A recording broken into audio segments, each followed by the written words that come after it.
Hey there, and welcome to the Hey Kahla Podcast. I am your host, Kayla Evans, and this episode is especially for you if you've ever felt like, who the heck am I to do this?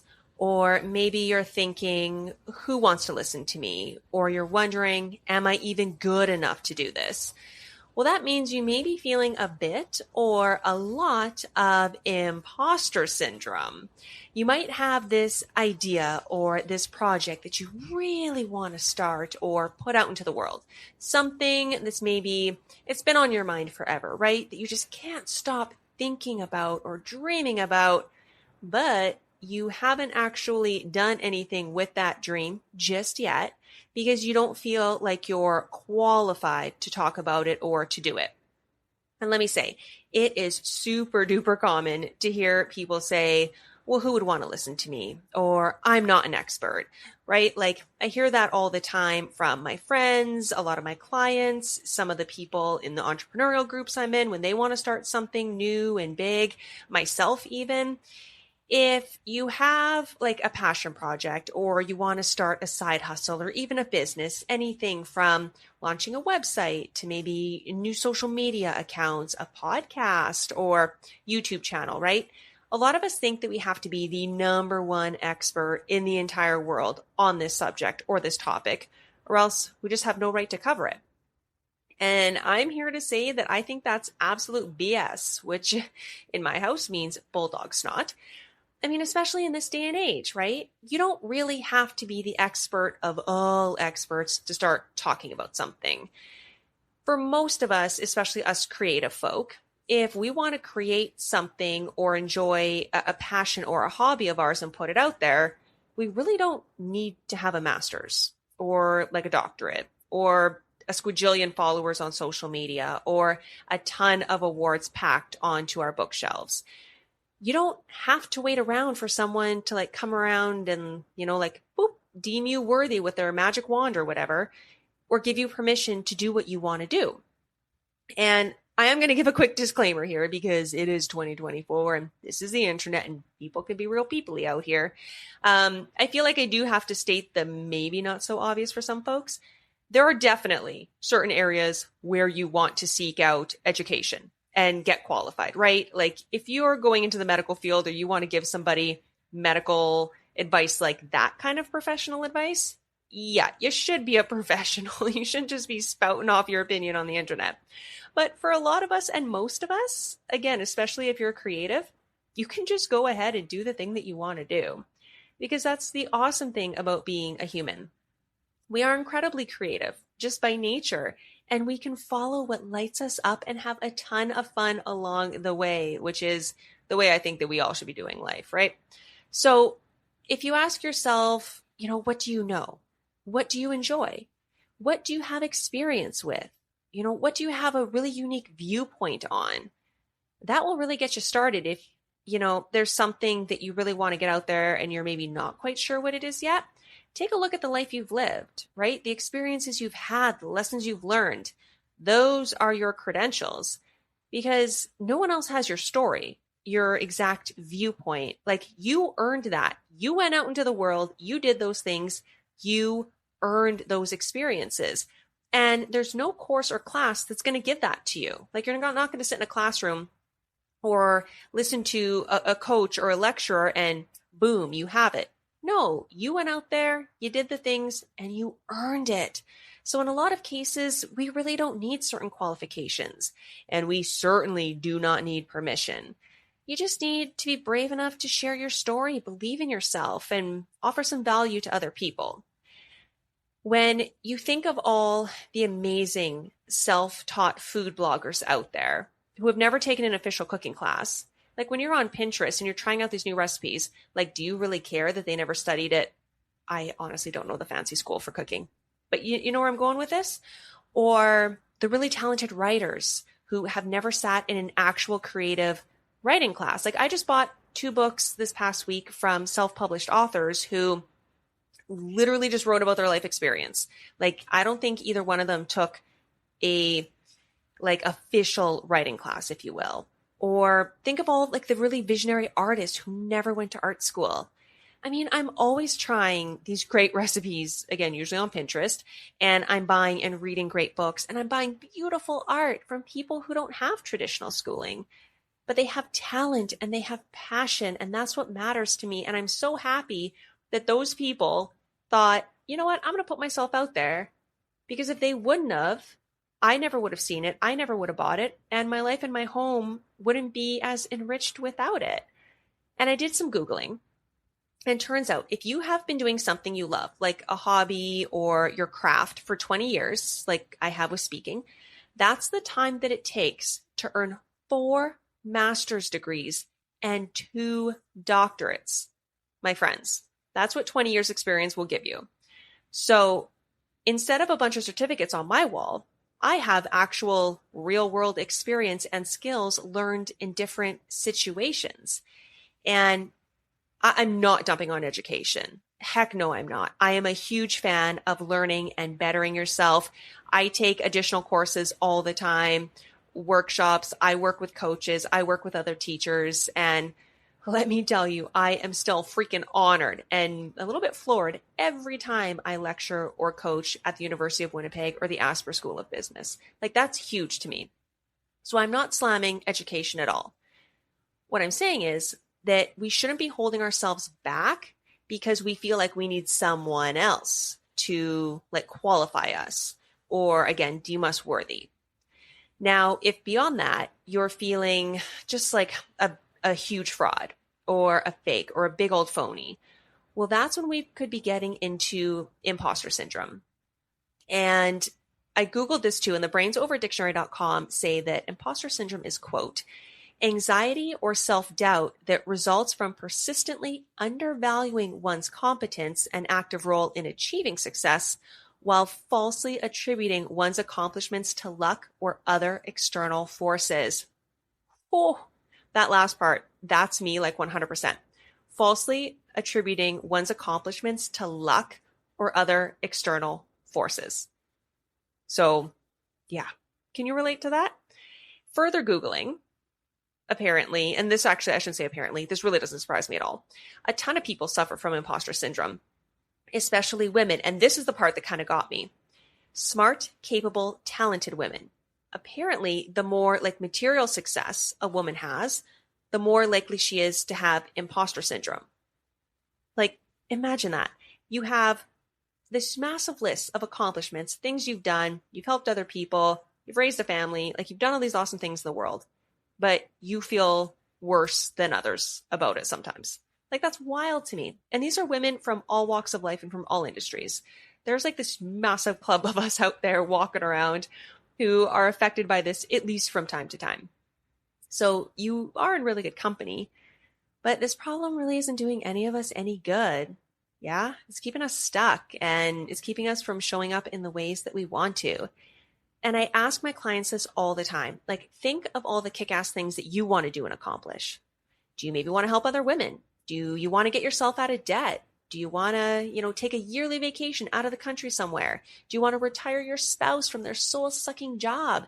Do you want to write a book like I am? And like, that's my biggest dream right now. If you're holding yourself back because you don't feel qualified to do what you want to do, or you feel like, who are you to do these things? Then you're going to miss out on all of your dreams. And let me tell you, that's a way shittier feeling than how you're feeling right now. And these next tips I'm about to get into, I wrote this on my blog a really long time ago, and I still use these when I'm getting into that spiral, like when I'm starting to go in that direction. And these are like the 3 things that I do to get out of that spiral. So number 1 is I always ask myself, are these thoughts even true? Like, is there any truth to this whatsoever? Most of the time, it's no. The odd time where I'm like, oh, is this true? And the answer is yes. Then I ask myself a second question, why am I feeling this way? And I just do some journaling, and that really helps me pretty much like squash it at that point. If it doesn't, I move on to tip number 2, which is I make a list of my successes, right? My past victories, achievements, accomplishments, big or small. I get them all down where I can see them. And that's usually further proof, like, you did hard shit before, you can definitely do it again. Like, you were successful before. What's like, why won't you be successful again?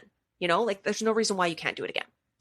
And then number 3 is I get things going. Like I either go live on social media or I write a podcast episode and record it. I do a post. I do something that shows that I know my stuff, not just for my audience who I'm hoping to serve, but to also prove it to me. So when you get that accomplished feeling, right? Like you did a good job on something and you helped someone else with your expertise, that's going to feel damn good. And I do have a bonus tip here. If nothing is really getting you out of it, or you're maybe suffering from this for a while, just ignore other people.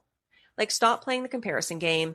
If you have to mute or unfollow or stop scrolling on social media altogether, go ahead and do what's best for you. Like this is one of my all-time favorite tips for anything. Like my blocked list on Instagram is probably like well over 150 people. I mean, a lot of it is like creepies who try to get into the DMs, but a lot of it is just people that don't make me feel that good about myself or my life. Like people that are kind of bringing down the vibe, or people that even through, digital social media, they just have an icky vibe. So they're definitely going on the block list. I don't feel bad about it, and I don't think you should feel bad about it either. And again, these are tips that have worked for me throughout most of my career. And I do mean like throughout my career, because that's the thing about these kind of icky thoughts and feelings, right? If we're talking about imposter syndrome, it comes up again and again, because if you're always trying something new and you're always wanting to learn and grow, and you're always putting yourself out there, or you're always putting one of your creations out there, I think that that's just a side effect of wanting more, right? Like imposter syndrome, it's going to like boop, boop, boop, pop up here and there. So again, you're definitely not the only one who feels like this, and there are things that you can do to move through it. Now, switching gears a bit, if you're dealing with your own inner mean girl or inner meanie, and you're struggling with self-doubt, I think that yes, these tips can work as well to shift your mindset and get you on your way to reaching those dreams and goals of yours. But I would also suggest this big tip, which is becoming super aware of when you're being a dick to yourself. Like stop yourself in that moment, when you're talking shit about you, and change up that thought to something much kinder instead. And it sounds like overwhelming because we have like a squajillion thoughts every day, but this really gets easier with practice and time. Like this is one of my favorites.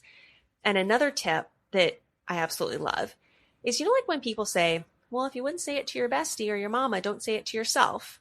Well, yes, clearly we're not going to be mean to people around us, but sometimes I feel like that doesn't actually stop us from being mean to ourselves. So one thing that has really worked for me is I keep a picture of little me in my top desk drawer. I'm like maybe like 3 or 4 in this photo. And I'm like, I'm cute in this. Like she's really cute in this photo. And whenever I find myself being super hard on myself, I just take it out and I look at it and I ask myself, would I ever talk to that little mouse like that? Hell no, I wouldn't. Are you kidding me? She's freaking precious and she's just doing the best she can. And I think it would actually pop someone else in the nose if they ever talk to her in a mean or rude way. And whether that's a picture of you, like your younger self, or like your daughter, I've had that really work really well for one of my clients. Like that just snaps you out of that frame of mind of being hard on yourself and kind of makes you feel bad, but bad like in a good ways, and you're going to change your ways. And then I think it's also really important to surround yourself with very supportive and uplifting people who believe in you. And whether that's like your family, your friends, you found people online, like a Facebook group, you go to a monthly meetup. Those are the people I'm talking about. The people whose encouragement and belief in your abilities can also really help to quiet your voice of self-doubt. Because often, like we're so close to ourselves, we don't realize how freaking incredible we really are. And I would say you can even take that one step further and seek support and guidance from maybe a mentor or a coach who can provide a lot of perspective and guidance and encouragement. Because like cough, cough, if you want to hire like a confidence coach like myself, you're always worth that investment. I have coaches, I have peer mentors, I have people that I've reached out to and just said, hey, can we do some tradesies on expertise? Like I need somebody who's where I want to go to kind of shine a light on what I'm doing. And another huge thing is, and this one's a lesson that I've learned very recently in my life. I don't share my stuff with just everyone either. Like when it comes to my big, juicy, like my most terrifyingly exciting dreams and goals, I only share them with people who I know will be super pumped for me, like bouncing off the walls, bonkers excited. Because I have curated my life where I only have people in my life who love me and want the best for me.